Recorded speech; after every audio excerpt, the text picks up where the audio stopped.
honorable delegates, heads of state, leaders of nations, distinguished representatives of peoples great and small, I greet you not as a career diplomat, nor as a man bred for banquet halls and handshakes. I do not come to you speaking the rehearsed language of polished politics. I come to you as a soldier of my people, as a guardian of a wounded land, as a son of a continent that has carried the cross of the world, yet has never worn its crown. My name is Captain Ibrahim Traoré, President of Burkina Faso, and today I speak not only for the 22 million souls in my nation, but for a continent whose stories have been twisted, whose pain has been ignored, and whose dignity has been repeatedly auctioned off at the altar of foreign interests. Africa is not Tobago. Africa is not a battlefield. Africa is not your experiment, your puppet, your warehouse of raw materials. Africa is rising not to kneel, but to stand. And today I say before this great assembly of nations, Africa will not kneel. One, on the false generosity of global politics. For decades you've sent us aid with one hand while extracting our lifeblood with the other. You build wells in our villages while your corporations drain our rivers. You donate vaccines yet patent the cures. You speak of climate action yet continue to fund the very forces that burn our forests and dry our lakes. What kind of generosity is this? The kind that feeds the mouth but silences the voice. The kind that keeps a man alive just enough to keep him dependent. We are not blind to this hypocrisy. Let me be clear, we are not ungrateful for sincere humanitarian assistance, but we reject a global order that disguises exploitation as partnership. We reject financial institutions that lend with one hand and steal sovereignty with the other. Africa no longer wants charity. We want justice. We want control over our own destinies.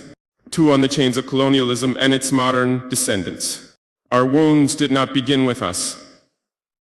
They were inherited legacies of an empire-building madness that saw us not as humans, but chiefs as cargo laboratories. My ancestors were not consulted when maps were drawn with rulers and compasses in Berlin. The borders of Burkina Faso, like those of many African nations, were not carved by our ancestors, but by men who had never stepped foot on our soil, who knew nothing about languages, our tribes, or our spirits. Today, colonialism has a new face. It wears suits, it hosts forums, it signs contracts in Geneva and Paris and Washington. But it still takes without consent, it still dictates instead of dialogues, it still silences instead of listening. If you want to talk about peace, then let's begin by unlearning the arrogance that peace is something only you can teach us. 3, on resource exploitation and the myth of development. They call us developing as if the theft of centuries did not set us back. As if the gold from our lands, the diamonds from our rivers, the oil beneath our feet did not build the very skyscrapers in which this assembly sits. Let us speak plainly. Burkina Faso is rich, Africa is rich. Rich in minerals and culture and wisdom and youth. But you have taught us to measure richness in GDP and export value. You call it development when a foreign company owns 90% of a gold mine on our land. You call it progress when your security forces guard cobalt mines but not our children's schools. That is not progress, that is piracy with legal documents.